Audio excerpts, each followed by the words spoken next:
Żewġ plejers tat-Tim Nazzjonali Malti tal-Futbol ta' taħt il-21 sena ġew sospiżi għal-omorhom mill-UEFA wara illi instabu ħatja illi ippruvaw jimmanipulaw ir-riżultat ta' żewġ partiti mir-rawn ta' kwalifikazzjoni għall-Kampjonat tal-Ewropa tas-sena 2017. Dawn huma Kyle Cesare ta' 20 sena u Emanuel Briffa ta' 22 sena. Malta kienet labet kontra il-Montenegro fit-23 ta' Marzu 2016, filwaqt li 60 wara labet kontra ir-Repubblika Ċeka li ma' partiti Malta tilfet bl-iskor ta' 1-0 u 7-0 rispettivament.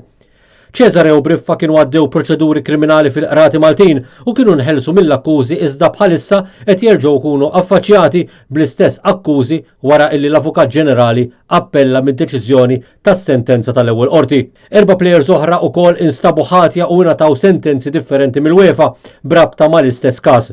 Samin Arab ġie sospiż għal sentejn, Ryan Kamenzuli għal sena u 6 xhur, Llewellyn Cremona għal sena u Luke Montebello għal sena. Arab u Kamenzuli ingħataw din is-sospensjoni ta' sentejn għaliex instabu ħatja illi ma infurmawx lill-UEFA wara illi ġew avviċinati bl-istess skop. Min barra is-sospensjoni, Ryan Kamenzuli, Llewellyn Cremona u Luke Montebello ġew ordnati wkoll illi jagħmlu xogħol ta' servizz fil-komunità tal-futbol. Mis-7 plejers investigati huwa biss il-goalkeeper Matthew Calleja Cremona illi ġie meħlus mill-akkużi kollha u bekk ma nstabx ħati.